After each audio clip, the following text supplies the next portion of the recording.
Hello, I'm Andy Agathangelo, the founder of the Transparency Task Force. Thank you very much indeed for wanting to watch this video. But just before it starts, here's a short but important message. It really does take a lot of time and money to produce our events, the videos, and all the campaigning work that we do. So if you're not already a subscription member, please do become one. That's really important. You'll find all the details you need through the link that you can see on the screen now. And if for any reason you're unable to become a subscription member, please at least make a donation. You'll see the link for our donations page coming up on the screen now. And just in case you need them, the links to both of those pages are in the video description. Thank you very much.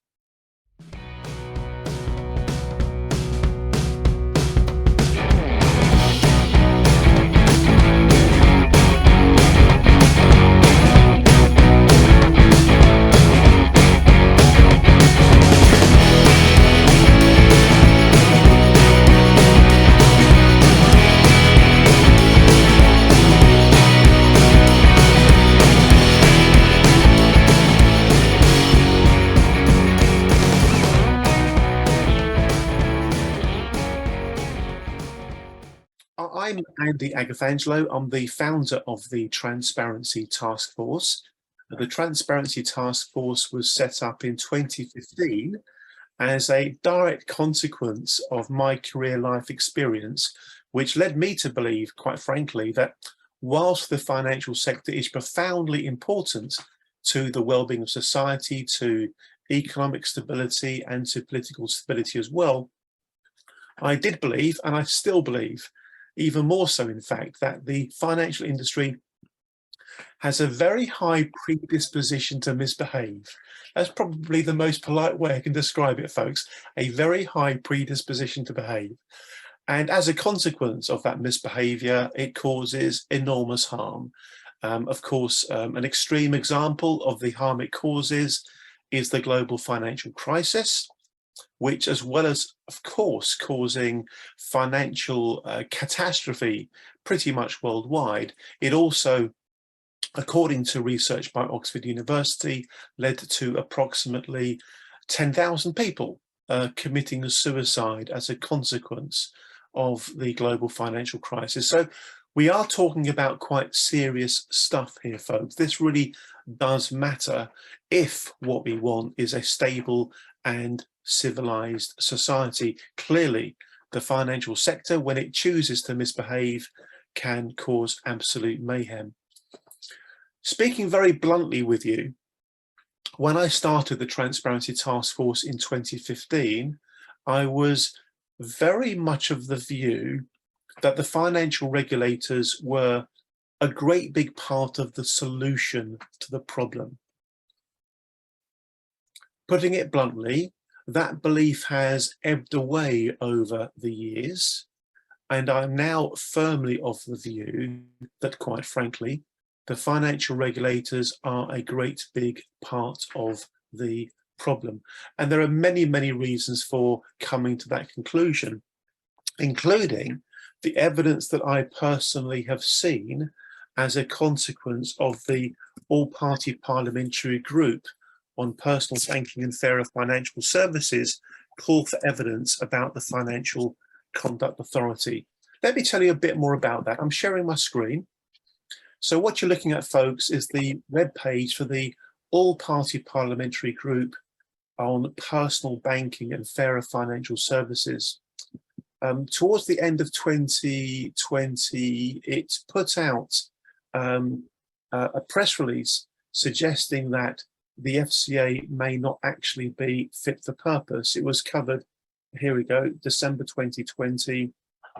It was covered by some of the media. MPs call for debate on making the FCA fit for purpose. It's very simple, folks. If you want a financial system that behaves itself, you have to have a regulatory framework that is effective. And clearly, that's not what we've got in the UK. And I'm sure you'll hear from Jared that that's a characteristic that could arguably be attributed to many other countries around the world. So in July 2021, the All-Party Parliamentary Group set out to carry out a call for evidence about the Financial Conduct Authority. It's been a very successful exercise. Over 170 people have stepped forward to give evidence. They come from a range of stakeholder groups, people who are victims of mis-selling, SMEs, people running small and medium-sized enterprises who've in some way been ripped off by the banks, whistleblowers, other stakeholders, mortgage business, and so on. And I'll put a link to this page in the chat, and I'll also put a link to the videos and testimonies page as well. This page takes a bit of time to open because there's so much on here. But when it opens up, what you'll see is there is a long list of testimonies about the Financial Conduct Authority that has already been put into the public domain. And I really do urge you to watch some of those video interviews, read some of the testimonies.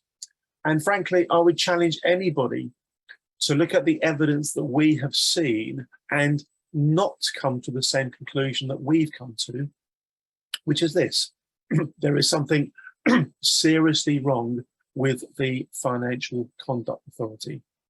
So when I first heard about Jared's book, it was naturally of enormous interest to me.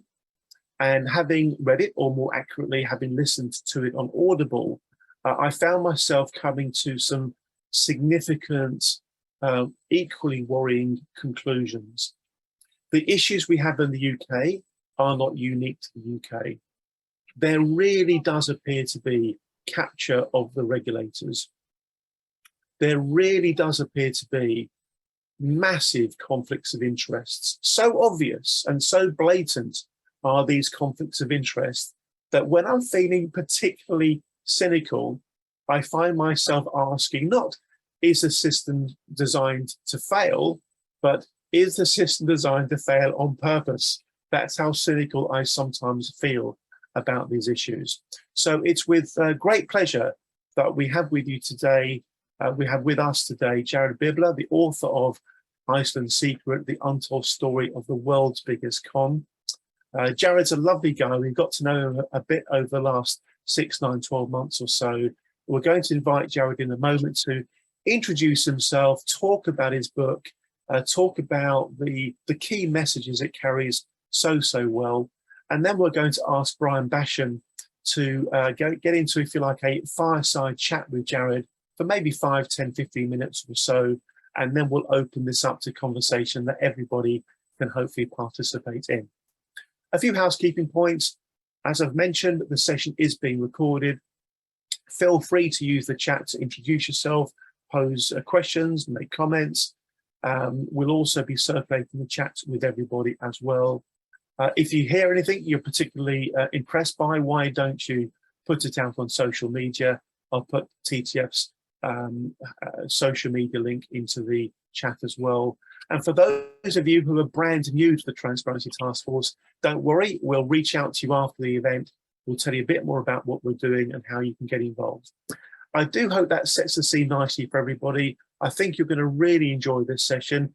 Jared, please do take yourself off mute and tell us all about yourself and all about your fantastic book. Thanks, Jared. Thank you. Thanks so much, Andy, for the nice introduction, and thanks for having me. Yeah, I told this story because I thought the story had to be told, and I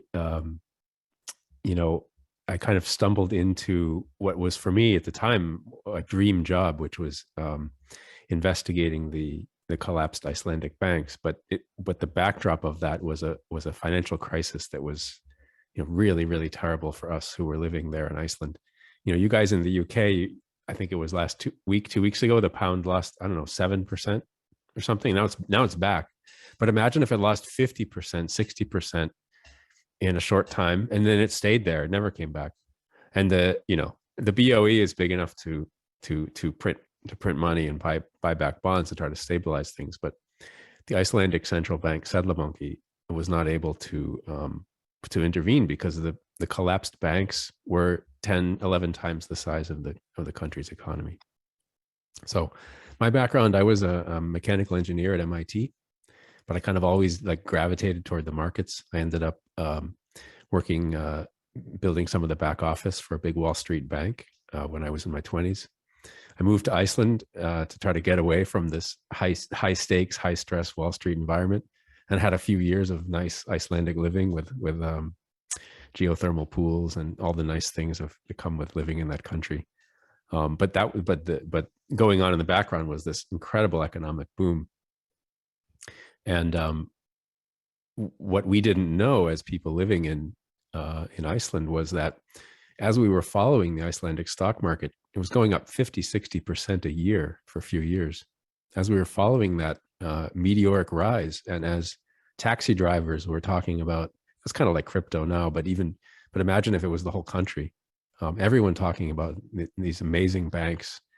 The three banks were growing, they were doubling in size every year for several years, which very quickly, because of the properties of exponential math, if you double in size every year for a few years, you get huge. And they each got to be as big or bigger than Enron before they collapsed. So the backdrop of that was that this beautiful stock market that we were all talking about was actually a creation of the three banks. So for many years, they were, anytime their shares had a downward or selling pressure, anytime the market tried to do its job and signal that there was weakness in the banks, they would go in and intervene. Sometimes toward the end, they would buy 100% of the daily volume in their own banks to keep everyone fooled.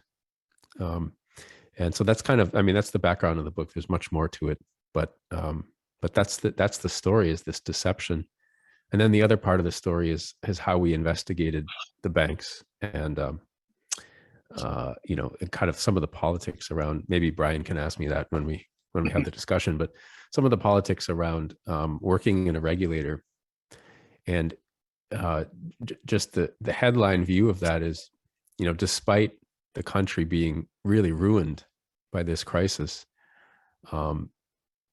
despite that, and despite the public's desire for something to happen to the people that had put them in that position, the politics within the regulator, as I found were very much, especially after we had made a few cases, the politics were very much to shut things down and to move forward, and let's not think so much about the past, Jared, that kind of thing. And so that's a kind of another maybe human weakness or systemic weakness that's kind of built into our political systems, I think, as well. So that's a little bit about it. Maybe we can have more of a discussion. I do have some slides here which I could put up at relevant points, but please do. Why don't you work your way through those, Jared, and then we'll have a lovely platform for the discussion that will follow between yourself and Brian, and then with everybody else. That you are enabled to share, so just click on share screen and off you go. Okay. Thank you. And folks, if you have any particular comments or questions that you want to raise, feel free to use the chat format. Okay. Thank you. So just talk briefly about the economic boom. I put on here Davíð Oddsson. He looms large in Icelandic politics. He was the mayor of Reykjavik, and then he was the prime minister who, under his watch, privatized these banks. And then during the crisis, he was actually the head of the central bank. So he's kind of everywhere. Today, I believe he's still the editor of the oldest newspaper in the country.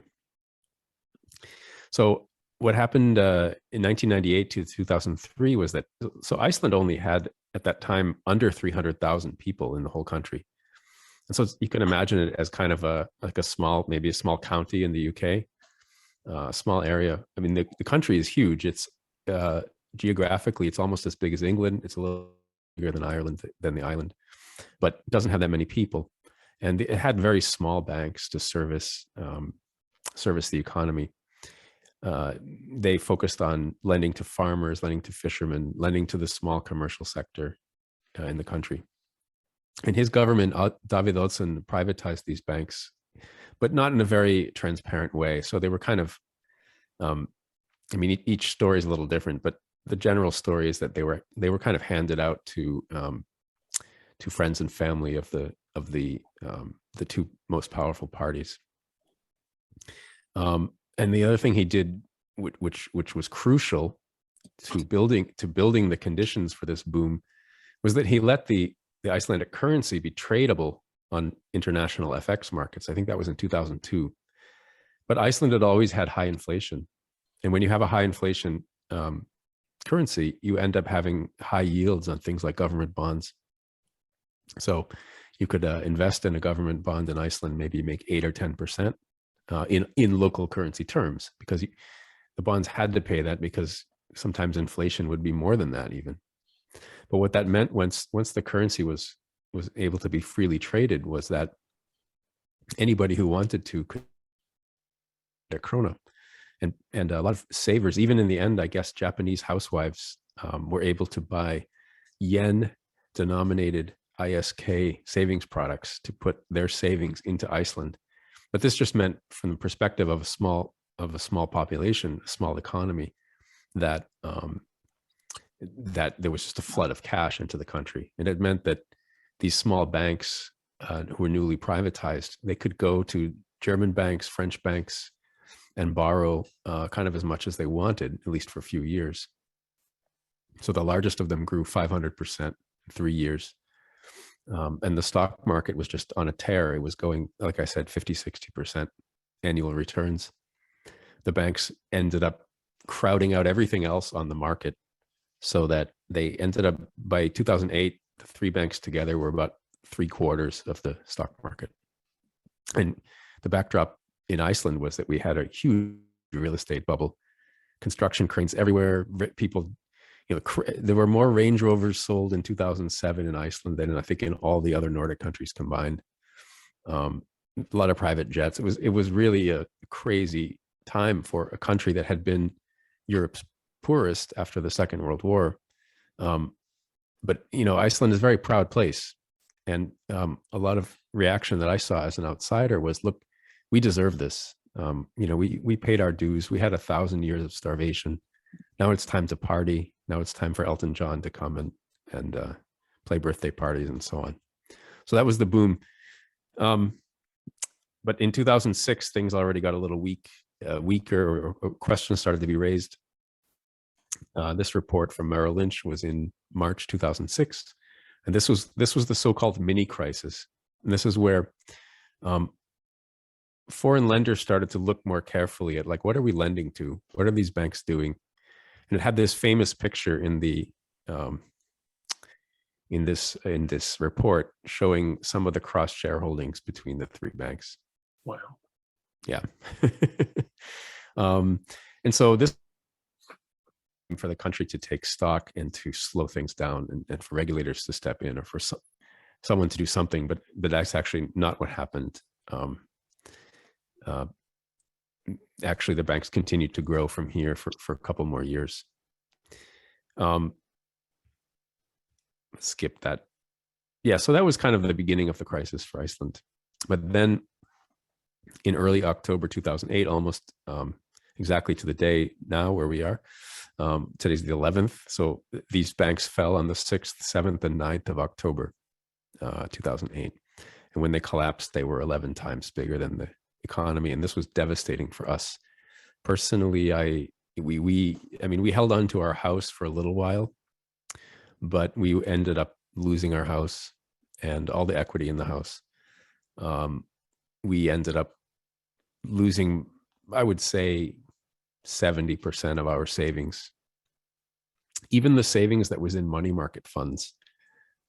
If your savings was in a bank account, it was protected.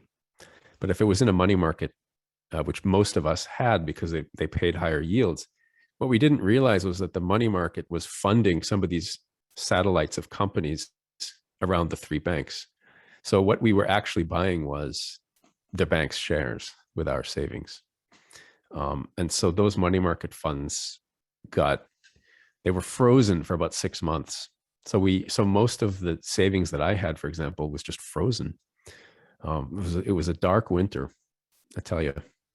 Um, and when we got the savings out anyway, both the fall in the currency's buying power and the haircut taken off the value of the investment meant that we lost about 70% of the cash that we thought we had in the bank. I did this article just quickly. These banks were huge for Iceland, but even in a US or a world context. So I put the three banks against the biggest American bankruptcies, just to show. And actually, the three Icelandic banks got into the top 10 list of biggest American bankruptcies ever. What it says here in Icelandic in the middle is that it would have taken 140 Northern Rock collapses in the UK relative to the size of the economy to equal what happened to us, because the banks were much larger. It would have taken 300, I think, Lehman Brothers collapses in the US to equal the Icelandic collapse.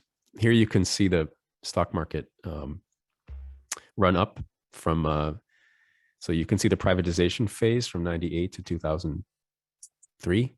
There's a little bump there where the dot-com boom happened in Iceland. There was also a little dot-com boom in Iceland.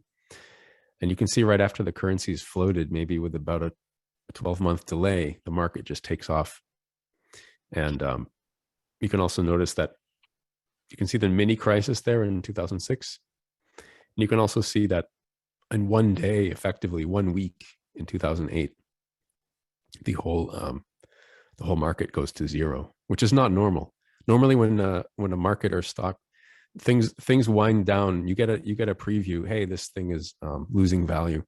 But in the case of Iceland, a day before the collapse, the banks and the market had as much value as it had maybe 2005, 2006. So it had come down a bit as the global financial crisis started to unfold in 2007.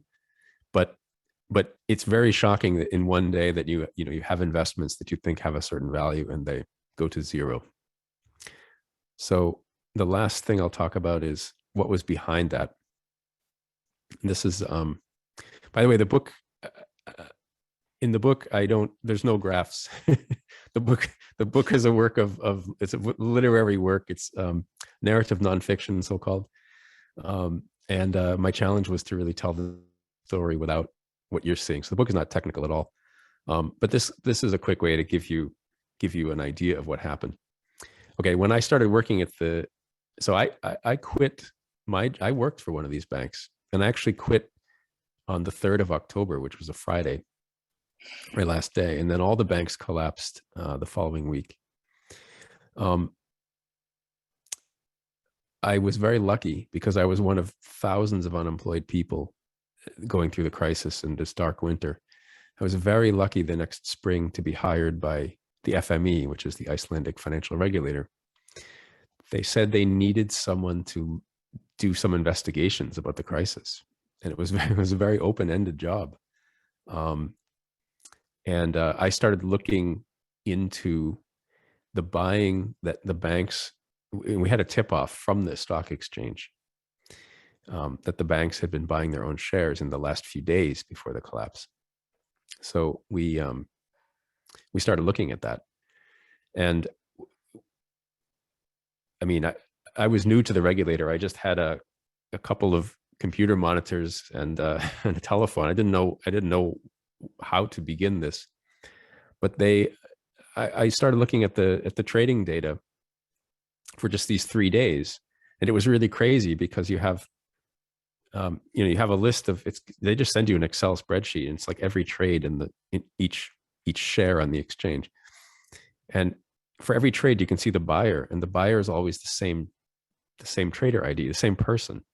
So for each of the 3 banks listed equities, you had like 100% of the trading volume coming across the public exchange, the buyer being the same person, which is crazy, right? And that person is a trader who works in the bank, and we found out later was using the bank's own money. And so I wanted to dig into this, and I wanted to see when the pattern began. So I went back a series of periods, 2 weeks, 3 weeks, 1 month, but the pattern was always the same. And I had to go back actually several years, 5 years, to find periods of time where the banks didn't engage in this behavior. And the final piece is this crazy picture here, which is how the shares moved through the banks. The big mystery for us was if they were buying such huge volumes of their own shares, like what happened to the shares? We can see them coming across the exchange. We can see the bank paying for them, but then they're never declared on their annual reports. They don't show up anywhere. Well, where they show up is offshore, in the pockets of clients that the banks had effectively created, shell companies abroad and in Iceland. And this is the point. If I was giving this lecture at a university, here's the point where I turn and say, we can't do this on the webinar, but here's the point where I turn to the students and say, like, how did the banks pay, or how did these clients pay for these hundreds of millions of pounds worth of shares that they bought? And the answer is that they had loans from the bank. So that's my last point. I'll get off the slides now. The banks effectively, their departments, over the course of many years, all the bank's departments became oriented around the activity of buying the shares and hiding the shares offshore.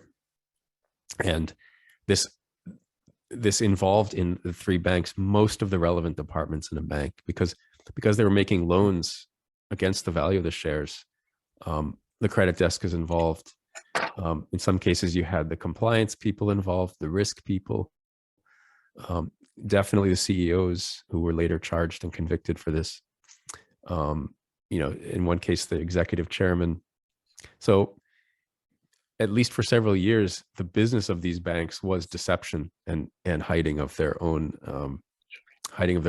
shares, which to hide the fact that nobody wanted those shares and that the price should have been much lower.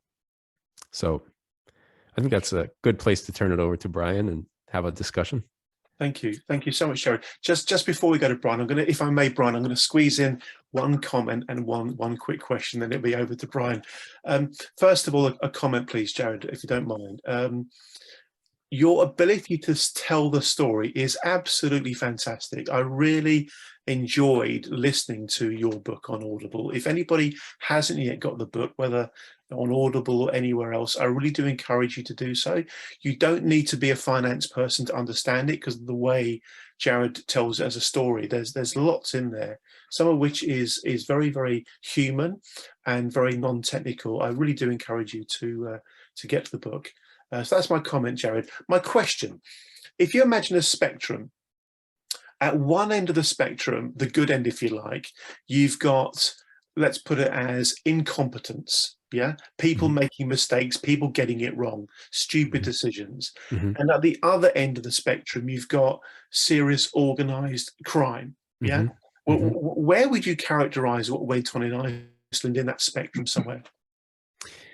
I think it depends on which year you look at. I think some of this behavior started out innocently enough, or with incompetence, but as the years, so probably like 2002, 2003, there was some of this, and some people knew it was wrong, but others didn't really think about it. And there's a bit of incompetence and bumbling. But as the years go on, the structures end up getting built to preserve it, and to especially on the lending side, to make loans against the shares, to get the shares off the books. There's like an Enron style scramble at the end of the quarter sometimes to get the shares hidden away where they won't be found by the auditors, and they won't be found by anybody. So yeah, so I think it's a progression, but I think that's, I mean, and thanks, Andy, for saying this. The book is not really about Iceland. It's about the financial system that we all have. And I think this is an excellent point that you bring up, that financial crimes, in my limited experience anyway, they don't start out as people organizing them. They start out with a bit of bumbling and a bit of hiding of something. Let's try to make the balance sheet look a little better for one quarter. And then what happens is that that starts to perpetuate itself, and you have to make the deception bigger and bigger each quarter, and until you have a thing. When I presented this years ago at Europol, the European Police Agency, in The Hague, and someone who had prosecuted mafia figures came up to me and said, this is organized crime, what you're describing. And it did become that by the end, but it didn't start out that way. And the people who did it, most of them still don't admit that they did anything wrong, which is the difference between a traditional, drug trafficker and someone doing what we're talking about here. I think if these guys had admitted from the beginning that they were doing something criminal, we never would have caught them, because they're smart. They would have found ways to hide it. But because it was almost too easy to find once we started looking, because they hadn't really covered it. It was so much the bread and butter of how these banks worked that it was just like, oh, do you remember the chapter? There's a woman who comes and she says to me, like, this is just banking. Yeah. Yeah. So, Jared, thank you so much. Thank you. We'll pass to Brian. Brian, if you wouldn't mind, sir, please start off with a little bit about yourself, because of course there are some folks here who are brand new to the Transparency Task Force. So if you don't mind, Brian, a little bit of an intro, then dive into this fireside chat. Thank you. I'm a hack at heart, former one of the founders of the Centre for Investigative Journalism, which is the thing I'm probably most proud of. Focused on takeover bids and did very, very well because of my investigative background, simply because people employed me so that I wouldn't be on the other side, which is quite good news. The phone just kept ringing. In fact, Hanson called me one day in 1989 and gave me £100,000 to do nothing, which was quite a lot of money then. And just because I chipped away the plaster to get back to the brickwork, and I discovered his colleague, Gordon White's drug dealer in the Gordon was the most evil man, much admired by society, but a dyed-in-the-wool crook who bribed chief executives with women and offshore accounts. And he's dead now, so I can defame him, but I'm writing it as well. So there we are. I've discovered through a lifetime investigating fraud, and I still am. I'm very keen. I'm now looking at I've been very deeply engaged with Lloyds Bank and the crookery there. A old friend of mine was chairman, a former friend, I should say. His name was Victor Bank. And I had lunch with him 4 or 5 years ago and said, what do you know about derivatives? He said, nothing. So he was a very good lawyer, but how did that qualify him to be chairman of a bank? And if any of you haven't, well, you won't have read it, I'm sure, but I commend this article to you in Private Eye, which is the best analysis I've seen of the crunch that we've seen recently, blamed on LDIs, liability-driven investment. And I'll just read very quickly. I don't want to go on too long because it's Jared's show, but I just want to read what he wrote here. Derivatives were memorably described by US investment stage Warren Buffett long before the global financial crisis as financial weapons of mass destruction.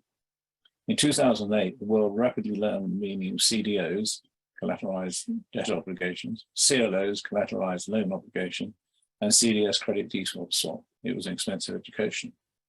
Last week, city history teetered on the brink of repeating itself for the Bank of England intervened with a $65 billion rescue operation. Because LDIs had collapsed, and when derivatives go into reverse, the gearing causes devastation. And as Jared was talking about the banks buying their own shares, we've got at the moment the picture of a country buying its own stock in a way. I mean, the Bank of England has so far put in 65 billion and is in the market today, propping up the market. So it's a false market. If you can call a country's debt a false market. So it's blatant fraud. What has gone on at Lloyd is blatant fraud. I have no hesitation saying that. There's a very, very interesting report called the Turnbull Report, which names 15 people from HBOS, which was taken over by Lloyds, as culpable. I commend it to you. I commend it to you to read. Those people were never prosecuted. They're very senior people. The chairman, chief executive, and finance director all name.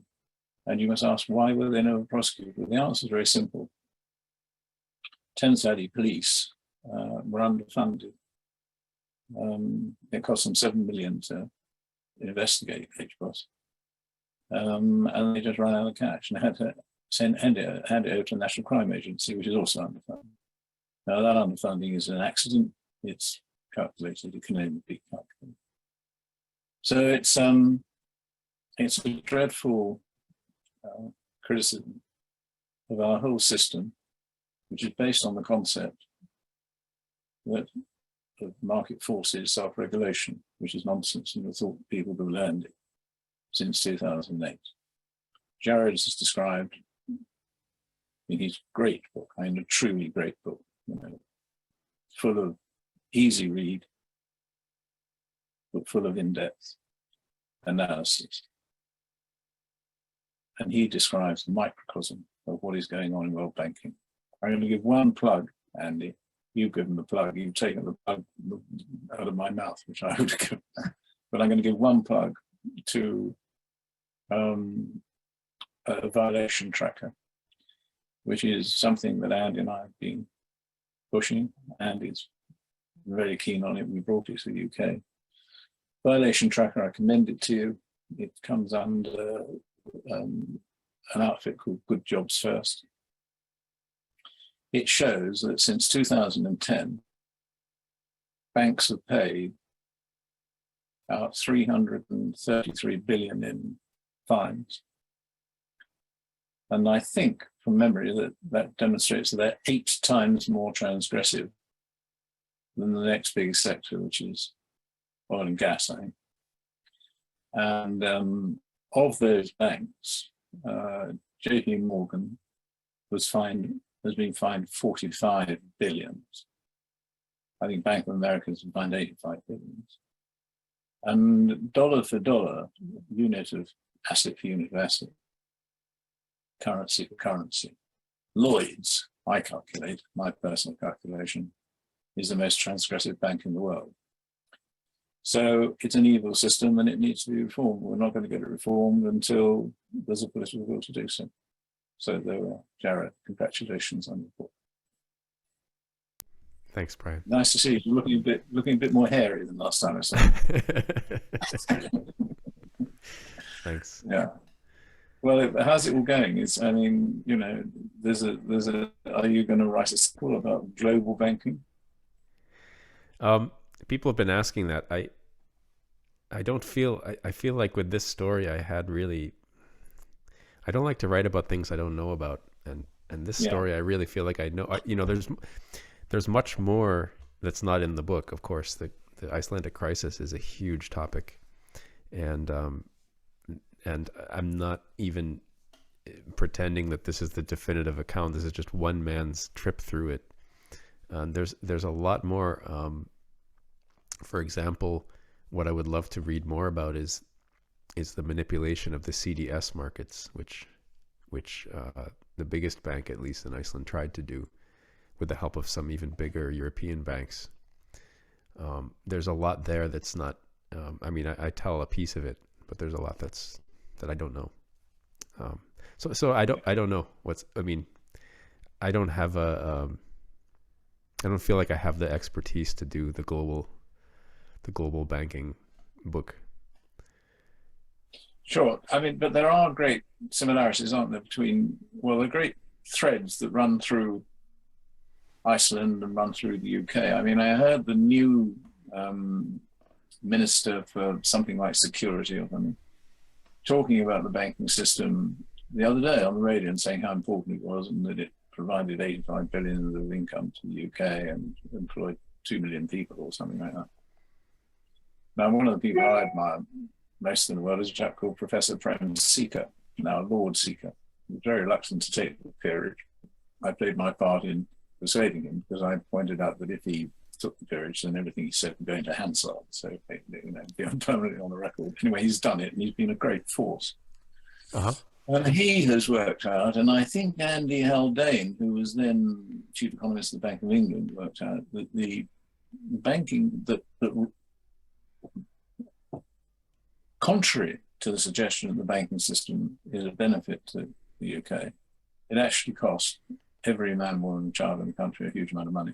Andy Haldane worked out that it cost 1.45 trillion in not only in bailouts, and there were some huge bailouts, of course, but also in lost production. Yeah. I mean, I know, for example, when Lehman Brothers went bust, a friend of mine who trades in letters of credit couldn't trade in letters of credit, so it sort of brought commerce to a halt a bit. So these repercussions are huge, and you know, I was a great admirer of Roosevelt when in 1934, wasn't it, he set up the SEC, which was an entirely independent force. We don't have that in the UK, and I don't think enough countries have such a force. What would you think? How do you think? The great question is, how can we make sure this doesn't happen again? Got any thoughts about that? Yeah, I have a lot of thoughts about that. But like Andy alluded to in the introduction, like we haven't set up this system to work in a way. You know, I don't know how it is in the UK. Here in Switzerland, if you speed on the freeway, you can be pretty sure, or if you enter a village and you're going 54 kilometers an hour instead of 50, there's often a camera there which nabs you, and you get an automatic envelope in the mail a few weeks later from the local police, and the fine is pretty good. I mean, it's maybe 100 francs or something for very, very low speed violations. And you know, we expect that people driving some people will be in a hurry and will endanger the rest. And so at least here, there's really strict enforcement of that. But we don't have the same attitude when it comes to our financial system, which is, you know, has much, much bigger effects on the society, as you point out, than one driver going too fast. And we don't have anything, like, there's no incentive.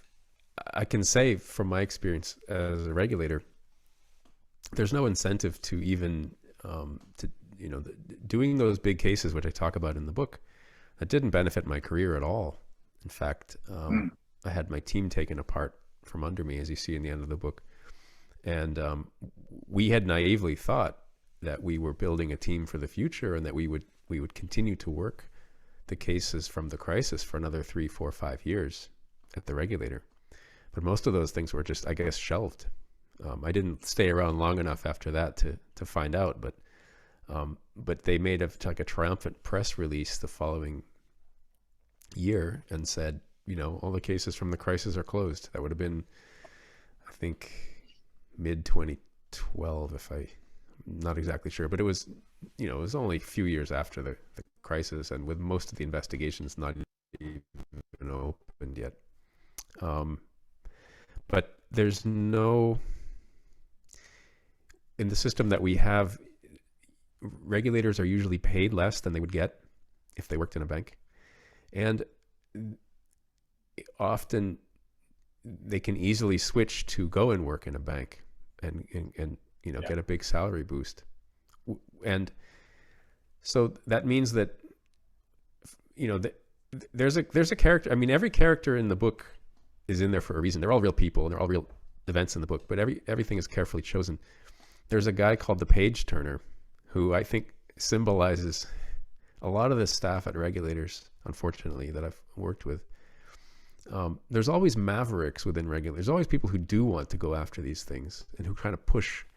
But inside the regulator, you're always fighting against the dominant culture is usually to do very little or to do nothing, and to spend your hours flipping through pages of laws until you find the place where it says that we don't cover this, we don't do this.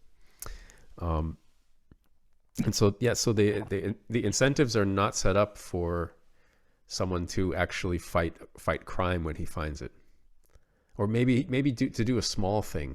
But if you find crime in one of the big banks in your country, you know, it's going to be very, very hard to fight that.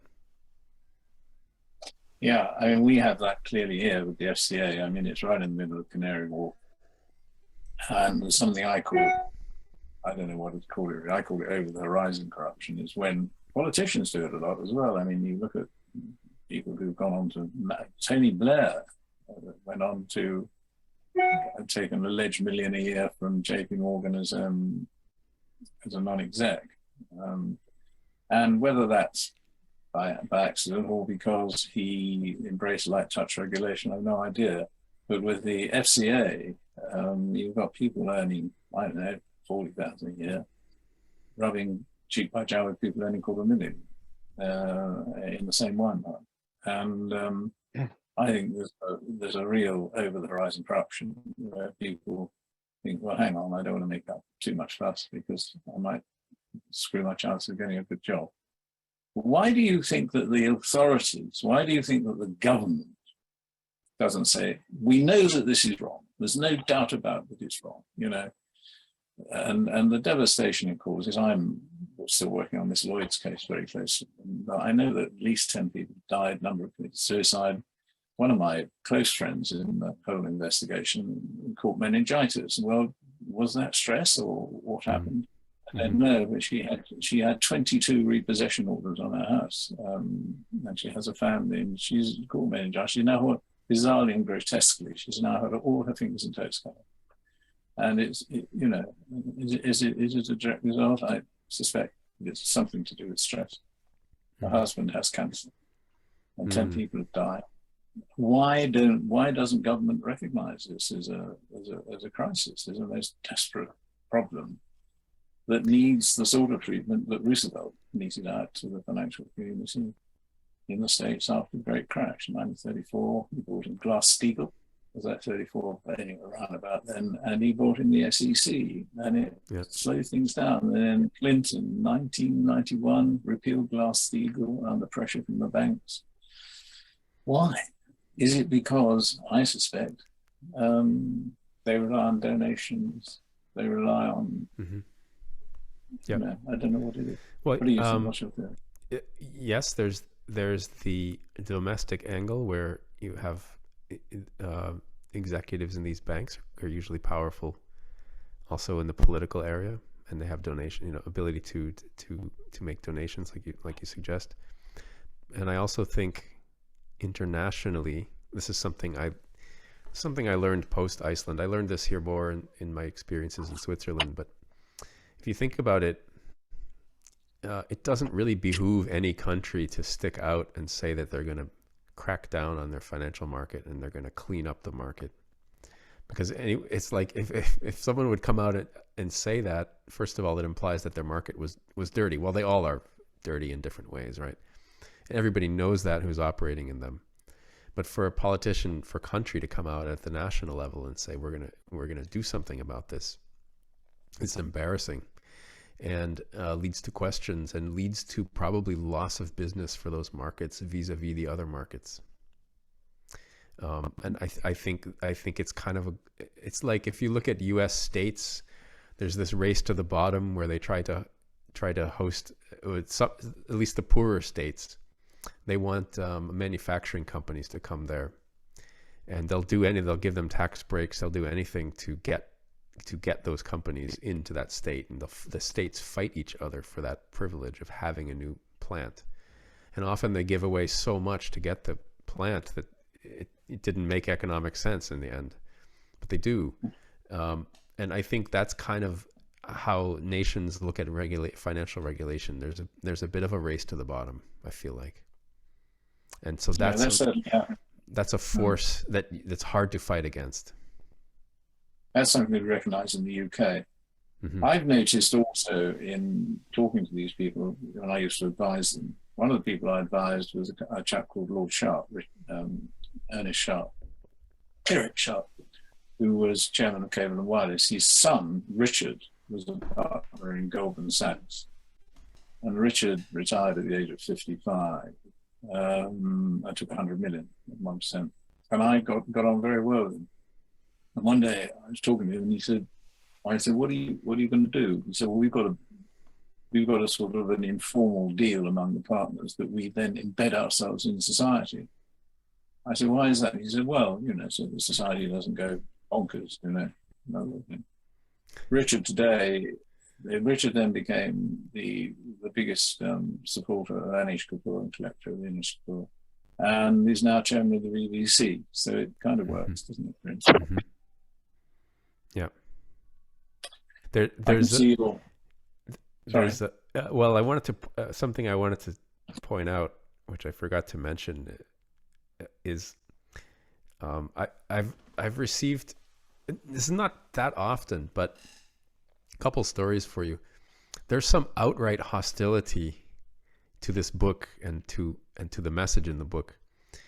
This is before there was a book. I was giving a talk in probably 2015 in Zurich, and it was a CFA Society event. Everyone's buttoned up in nice suits. It's at a nice restaurant in the train station, in the main station in Zurich. And Swiss audiences are very respectful, and they will wait till the question period to ask questions. And nobody will speak out of turn. But I was just showing what I was showing you about the share buying. I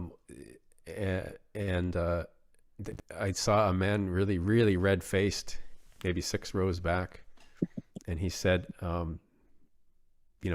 he just couldn't contain himself, falling out of his chair, and he just said that I was telling them lies. That I was lying. I was giving a presentation full of lies, and I kept my cool, and I said, "Well, what's a lie? I mean, I'm curious. What do you think I'm lying about?" And he said, this can't have happened like you say, because like someone would have stopped it. And I say, like, who would have stopped it? Because there is a really, there are people who work in the business and they don't ask too many questions. That's another problem in financial services. And this guy was an example of that, because he assumes as long as I do my job as it's laid out for me, someone else will stop the problems from developing.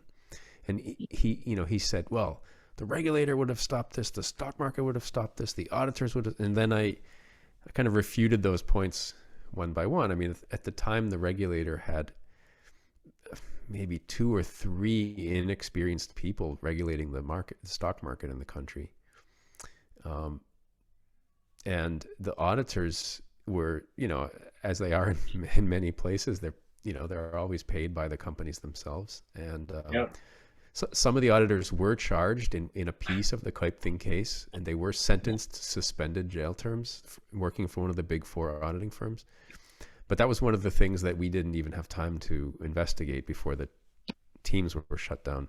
But that was on the list, was to look at the culpability of auditors. And anyway, this guy was very,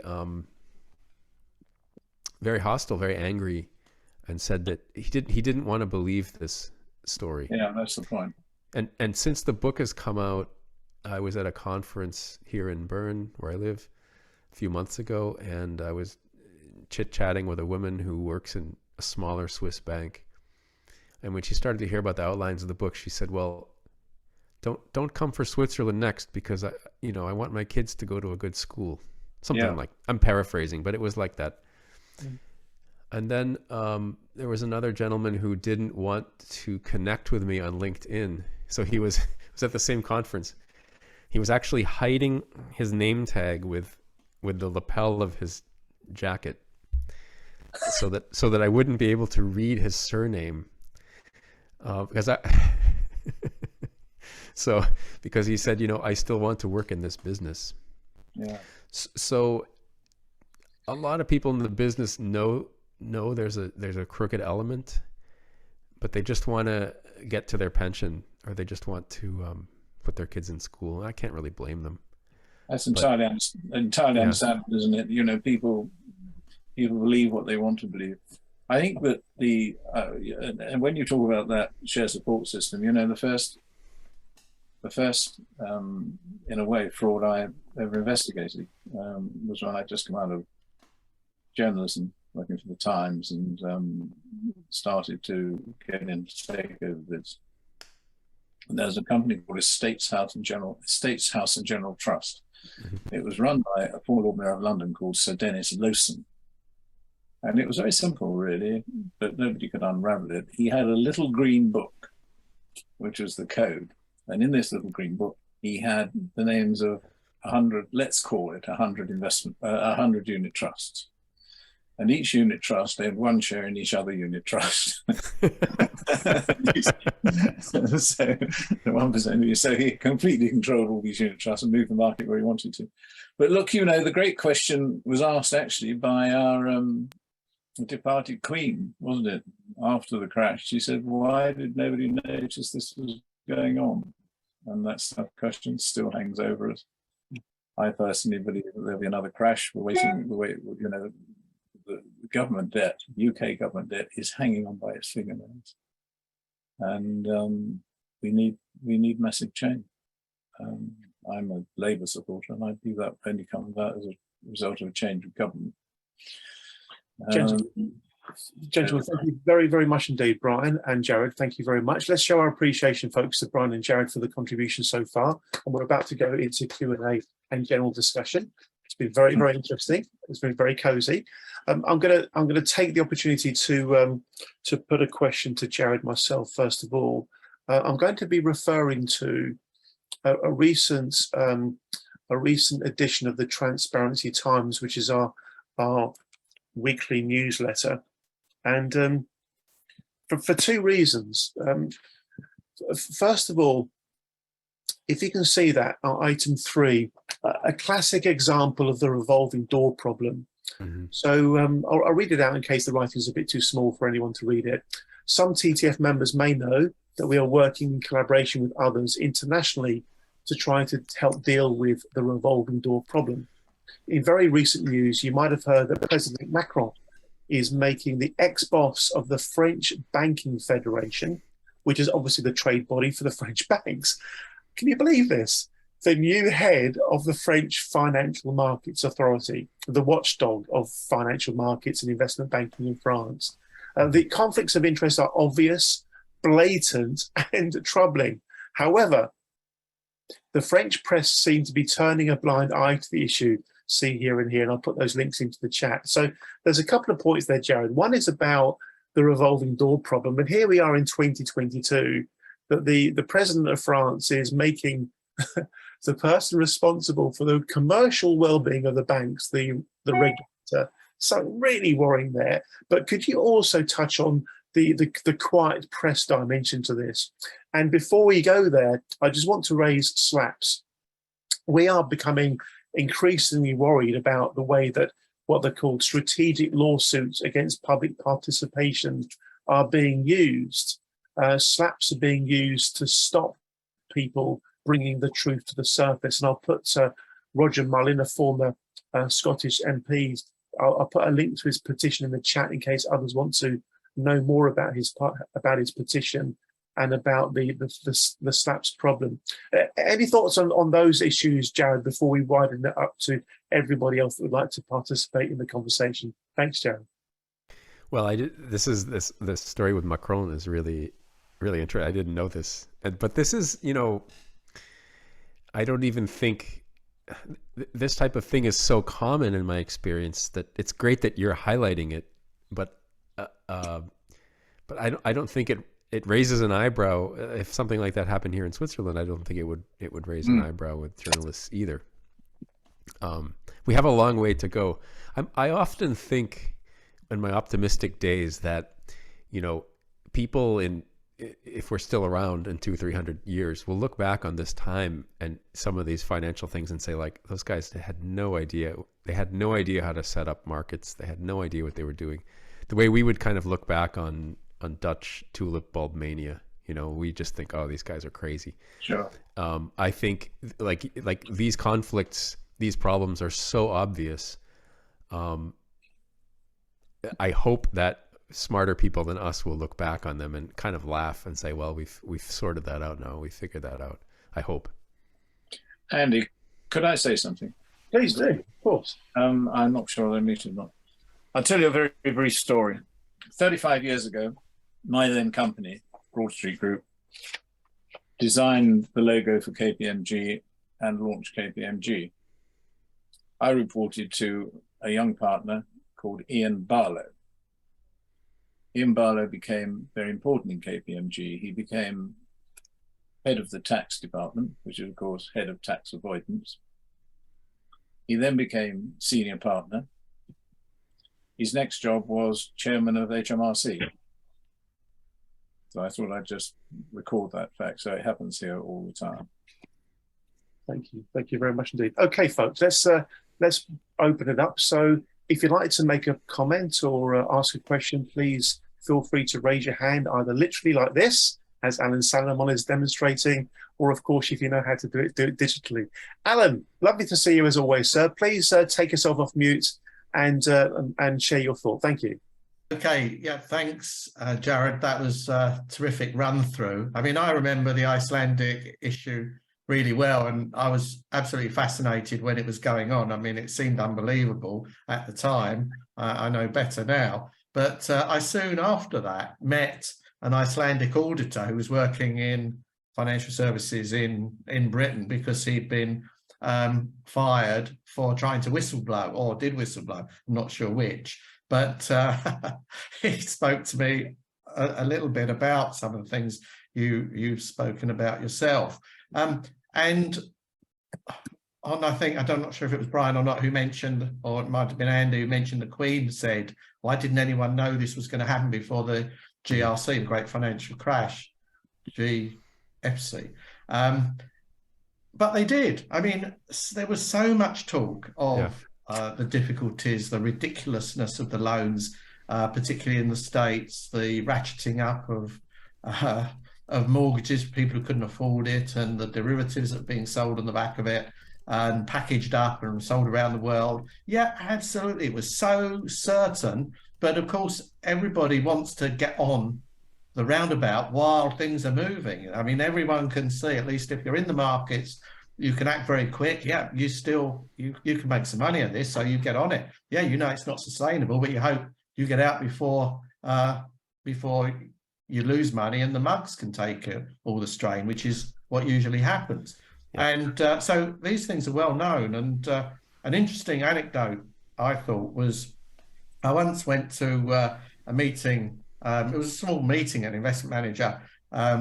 Nigel Lawson was giving a chat, and probably everybody knows he was a long-time MP, was Chancellor of the Exchequer, and he had been, I think, the chair of the parliamentary committee looking at the reasons for the financial crash, looking at the bankers and to see what went on and if anyone was culpable. Anyway, he was saying at that because there was an expectation that plenty of bankers would have been doing wrongdoing, and yet no one really went to the wall.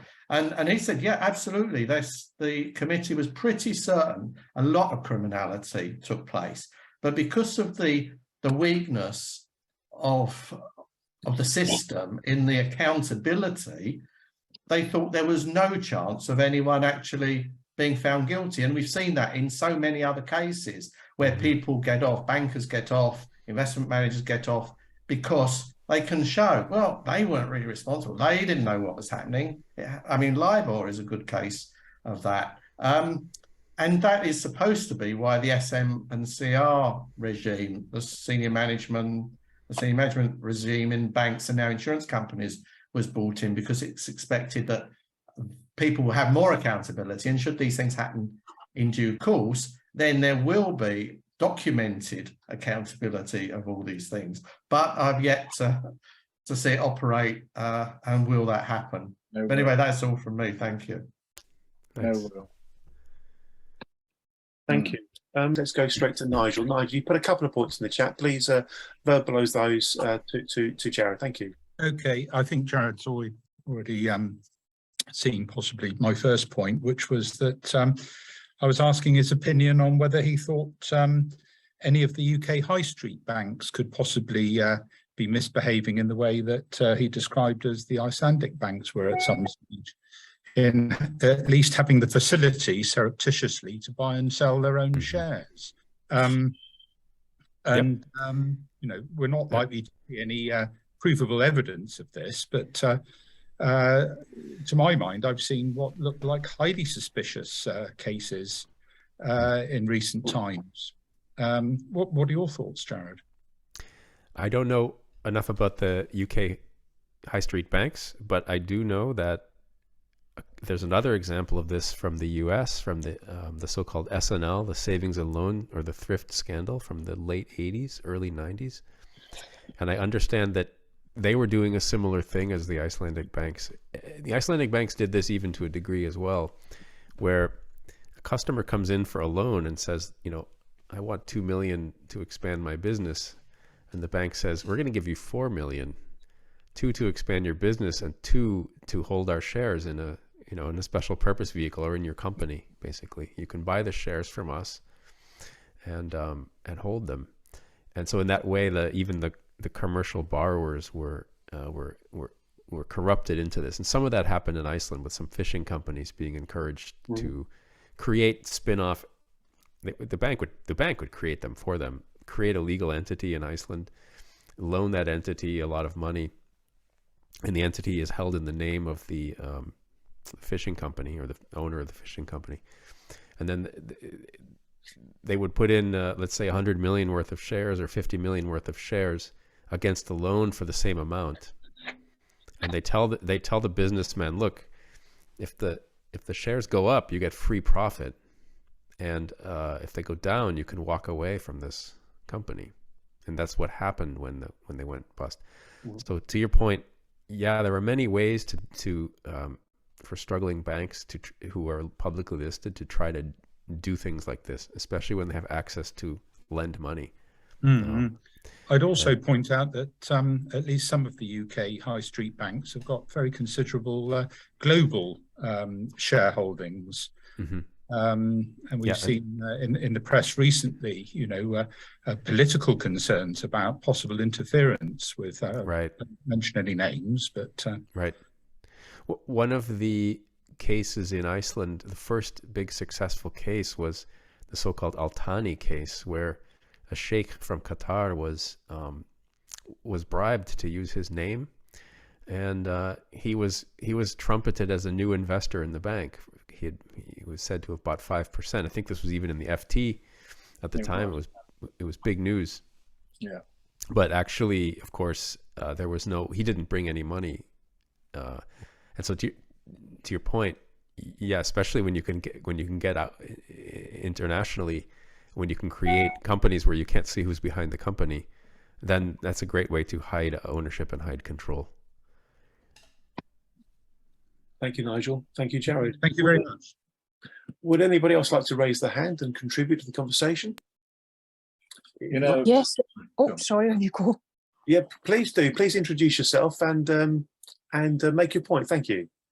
Yes. Hi, my name's Louise, and I would just like to say I'm a victim of fraud in the insurance field, and I have actually been fighting my battle for 14 years. And I have to say, this is my first time here, and I just thought the chat there was absolutely incredible, because I have never spoken to other people who know about these things, and I have lived it, if you like.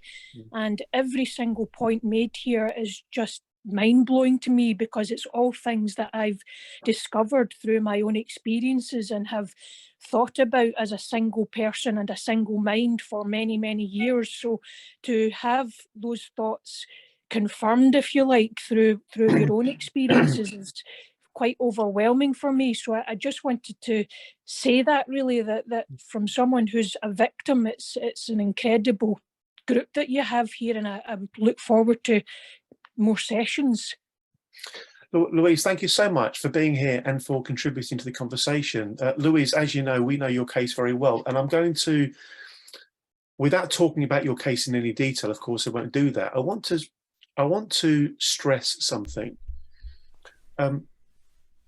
You might recall, folks, at the beginning of the meeting, I talked about how when I first started the Transparency Task Force, I was very much of the view that the financial regulator was a big part of the solution. Now, I don't think that. I think the regulatory framework is actually a big part of the problem.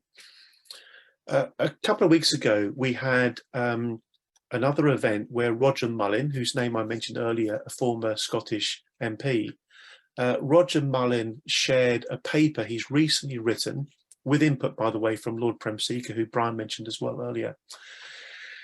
I'll put a link to this paper in the chat shortly. It made me really worried. I'm just speaking from the heart directly as one human being to a group of other human beings. It made me really worried because we're not just talking about issues here around regulatory capture. We're talking about issues, frankly, around what can only be described as Roger described it, state capture. That's exactly right. State capture is where the rot has spread. Yeah, it's like a car that's got so much rust in it, it just has to be scrapped, you know? Or it's like somebody who sadly's got cancer. The cancer spread so far that it can't be cut out. It's just all over the place. And the reason I say that is because I'm absolutely convinced, and I'm a reasonably scientifically minded person, I think I'm pretty evidence-based.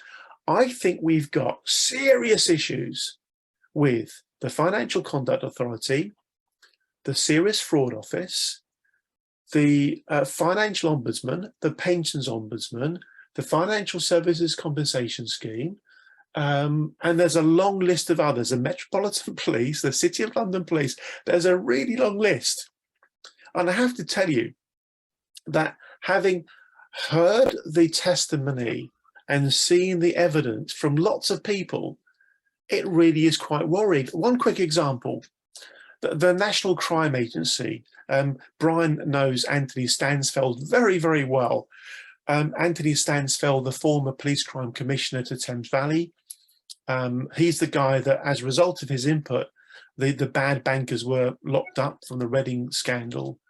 Anthony Stansfield's very aware of what I'm about to say. There have literally been, I believe it's 700 documentary bits of evidence showing there's been forging of documentation by the banks. Now, that in and of itself is really worrying.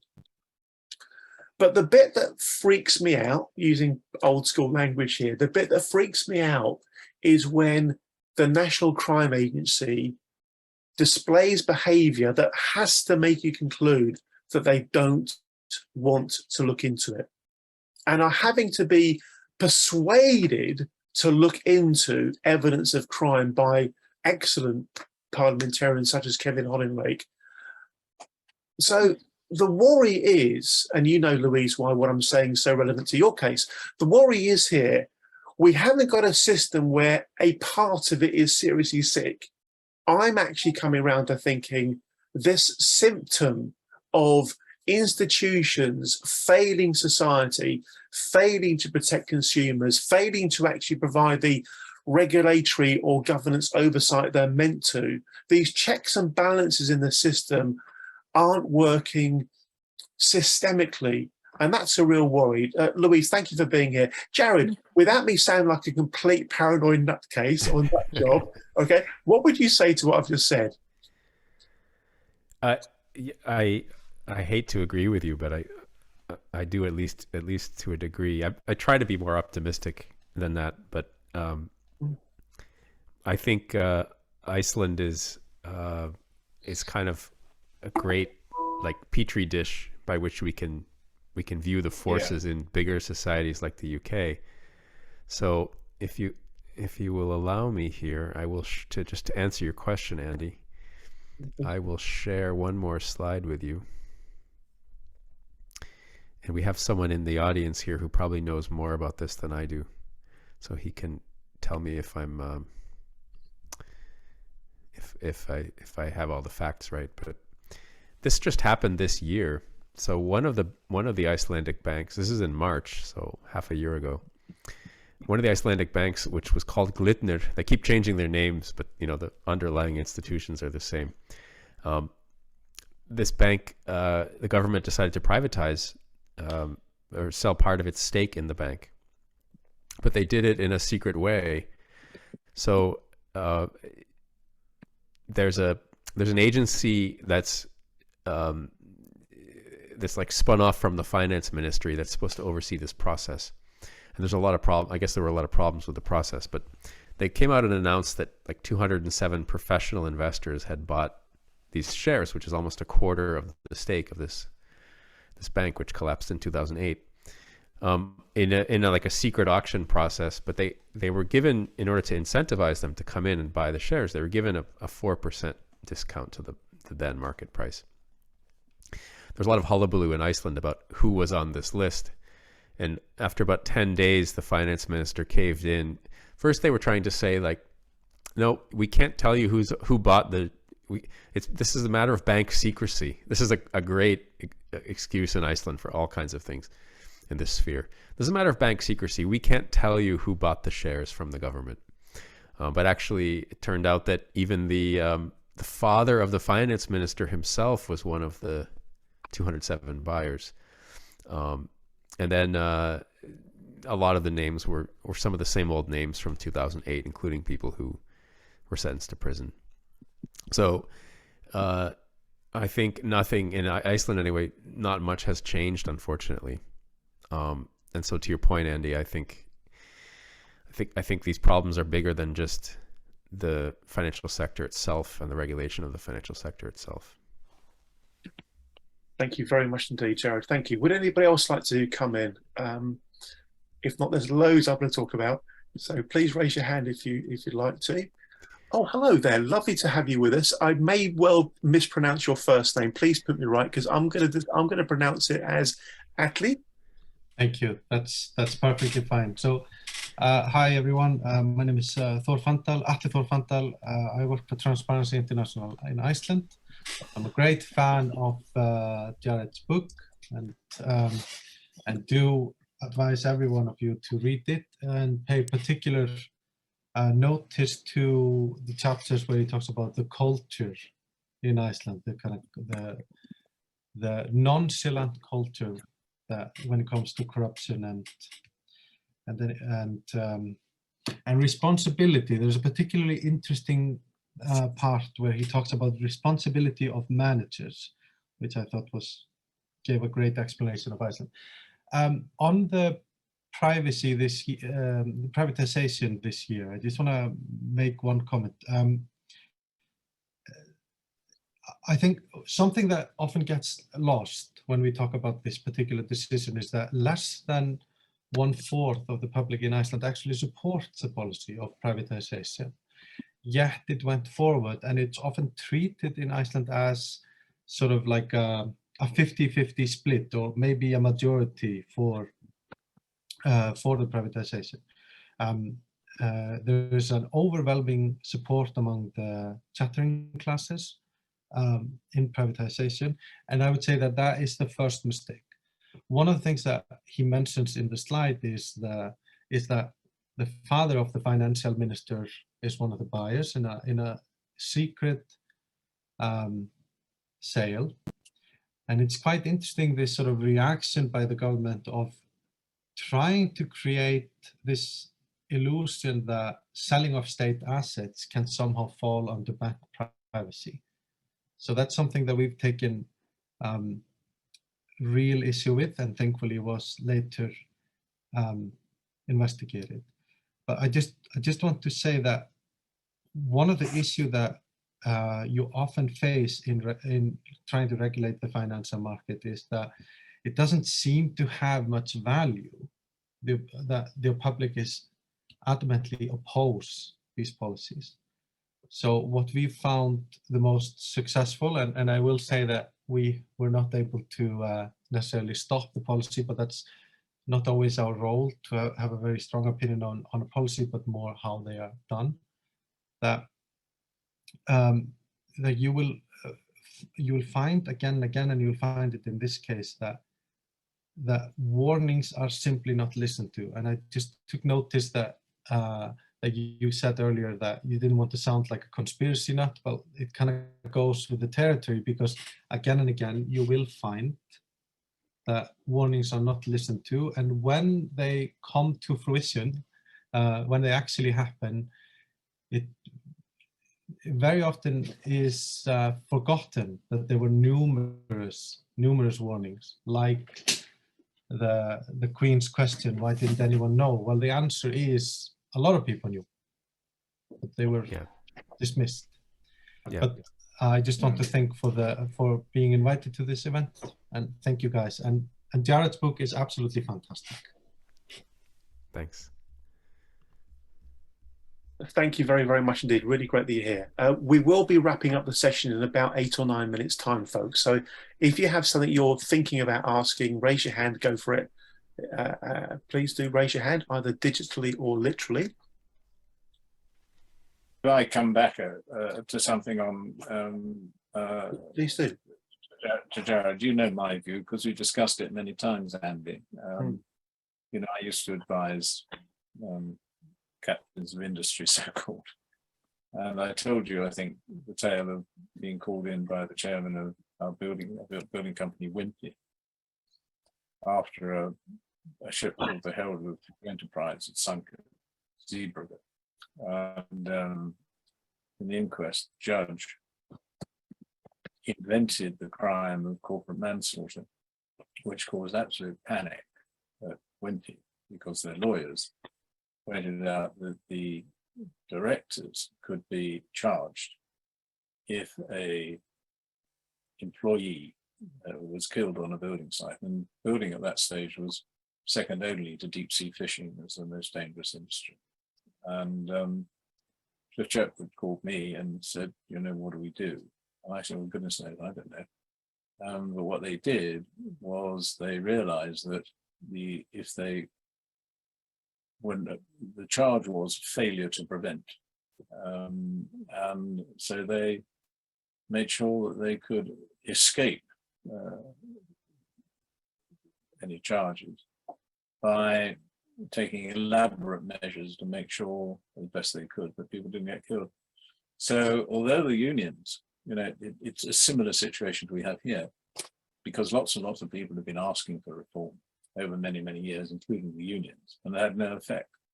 But as soon as that threat hung over the head of the directors, I swear to you, within 6 months, everybody had yellow jackets and hard hats and boots and gloves, and signs were up all over the place, certainly within a year. And I came away with the absolute conclusion, absolute view, that the only way to force bankers to run decent businesses was to introduce personal jeopardy. And because they don't take any notice of anything else. I mean, you know, the violation tracker demonstrates that the huge sum of 4.5 billion a year over 10 years, 45 billion, JP Morgan just wrote off as a cost of business. And we saw that when a KPMG partner was fined some time ago, the practice paid the fine. So the only thing you can do is, you know, bang them up, really, or have the threat of banging them up. To your point, Brian, this is in the book. We had a very analogous situation in Iceland when that first big criminal case about market manipulation was going to the prosecutor. I went, I believe this is all narrated in the book. I went to the board of our regulator, which had to sign off on all criminal referrals. Any document going out to the prosecutor, they had to sign off. And this was a bunch of sleepy Reykjavik lawyers, never signed up for this. And, you know, I presented the market abuse case with a lot of slides, and then they had the document. And at the top of the document, we had listed, well, in the document, I don't remember, we had listed the names of the people in the bank who had committed different parts of this. And they always had evidence of, usually what they had written in their emails was the evidence. and the board was very reluctant to send that. And the word came up from the board. They wanted us to strip out all the names of all the people from that charging document. The document was 100 pages, and they wanted to just charge the bank, the legal entity of the bank, with doing this. And the special prosecutor, to his credit, heard about this and got in touch with us and said, no, banks don't commit crimes, people commit crimes. Exactly. You need to, it's he said, under the law in Iceland, because under the Icelandic law, the regulator must be the originator of criminal cases in the areas in which the regulator is the competent authority. So in market abuse, we had to originate the case. And he said, part of your job is to name in those documents who you think is involved. And we ended up naming then 14 names. The board did not like this. And so to your point, I guess what I'm saying is that there's always pressure at different levels of these organizations to not put people's names in, to keep things anonymous. In Switzerland, this is terrible. Even when someone is convicted here, often the news will deem it not in their interest to name the person in the news article. I mean, this is the extreme. But FINMA sanctioned a bank for a market abuse case. FINMA is the Swiss regulator, sanctioned a Swiss bank in a case that I know something about a few years ago. But the bank was never even named in the announcement. So that's the extreme. Not even naming the bank, just saying we sanctioned a bank. Andy, your concern about the financial regulators is absolutely right, because they're funded by the organizations they're policing. But the one regulatory force that isn't funded is by those people is the police.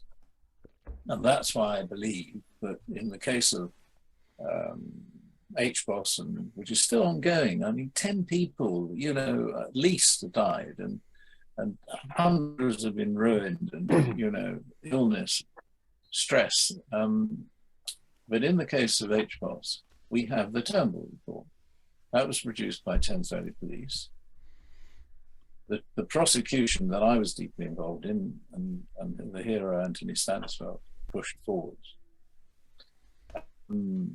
resulted in 6 people getting prison sentences totaling 50 years. None of them were directors. But the Thames Valley Police say that 15 senior people were culpable. They then had the rug pulled out from under them. They couldn't afford to go ahead because they'd burnt all their funding on this prosecution, and Treasury refused to recompense them. So my view is that what we need is forget all them. I nearly said bloody regulators. Forget all the regulators. This is a matter for the police, and it's a matter for the police. These are crimes. This is a matter for the police to be properly funded. Now, I'm banging on about this for years, but it has broad support. I can tell you that at a meeting in the House of Commons, Committee Room 13, I stood up and banged on about this, and we've got to have personal responsibility and people go to prison. And it's not, I'm sort of to the left. I'm a Labour Party member, and at least I think the Labour Party's left these days, I'm not sure. But anyway, I stood up and said this, and this croaky voice behind me said, I absolutely agree. And it was Norman Tebbit, who's to the right of Attila the Hun and anybody else you can think of. And he was absolutely in agreement. So this has huge cross-party support. Kevin Hollingray believes it, And it's when your Swiss lady says, I want to educate my children, all very well and good, but if there's a great financial collapse, which there inevitably will be if criminality is at the root of the banking system, we're all going to be in trouble. Thank you very much indeed. Thank you. In a moment, folks, I'm going to be bringing the session to a close. And I'm going to do that by sharing with you a quotation that I've been thinking about a great deal over the last few weeks since I first saw it. It was in Roger Mullen's piece on corruption. And just before I do that, I'm going to put into the chat something which I urge you all to read. And I literally mean all of you, including Jared, including Brian. It's a document called the Sandstorm Report. The Sandstorm Report is a report commissioned by the Bank of England, carried out by Deloitte. The Sandstorm Report is the secret code name for a document that was meant to be covered up forever. And as a direct consequence of the work of Lord Prem Seeker, the Sandstorm Report is now available online and in both the redacted version, the bit the government didn't want you to see, and the unredacted version. It's about the BCCI Bank. If ever anybody needs convincing that we've got some pretty serious issues around state capture, then read that. Read that. However, the good news, I want to finish this session on an upbeat note, and I want to salute Jared in the best way I can. And I'm going to do that by making reference to a quotation that I've been thinking about a great deal over the last couple of weeks, because it was a quotation in the piece of work by Roger Mullen. And I think this quotation is the answer to the whole problem, the whole thing. It's all about people having the courage to speak out and to tell the truth. And here's the quotation, Robert Kennedy. Every time we turn our heads the other way, when we see the law flouted, when we tolerate what we know to be wrong, when we close our eyes and ears to the corrupt because we are too busy or too scared, we strike a blow against freedom, decency, and justice.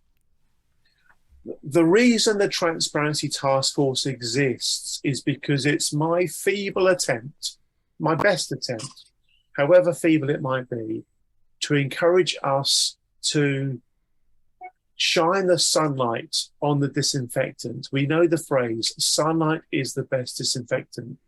And when somebody with Jared's integrity finds himself becoming an investigator, looking into shenanigans going on in the Icelandic banking system, that's a wonderful opportunity for somebody good to do a great deal of good. And that, I believe, ladies and gentlemen, is the kind of example we can all follow. I'm personally convinced if the authorities in Iceland knew what a good job Jared was going to do, he would never have been given the position. We've had so many whistleblowers. That's true. We've had so many whistleblowers tell us they were given jobs where they were supposed to investigate, but the real game that was going on is they were supposed to be seen to be investigating. Read Jared's book and you'll learn why he actually did the job he was meant to do, despite the fact that they didn't really, I'm convinced, want to do it nearly as well as he did. Jared, you've got the last word, sir, and then we'll wrap up. Thank you. Well, just thanks so much for having me and for your kind words. I hope that the book, when I speak to young people, I can see that they're inspired, university students and so on. So I hope that the book will inspire more things like this in the future. That's the main reason I wrote it. Jared, thank you. You're a gentleman, and we've all learned a lot from you, and we've all had the pleasure of being in your company today. Thanks, folks. Let's show our appreciation. Thank you very much indeed, Jared. Thank you. Got a dash. We'll record it. It'll be out on social media. Please spread the word with it. Let's get people reading this book and thinking about the thoughts that it springs to mind. Brian, thank you also, sir. As always, much appreciated. We'll wrap it up there, folks. Thank you. Bye-bye. Bye-bye. Bye-bye. Thanks. Well, I do hope you found that video useful and informative in some way. Please do remember, if you haven't already done so, become either a subscription member or make a donation. Both of the links you need are coming up on your screen now. And they're also in the video description. Thanks again. Thank you.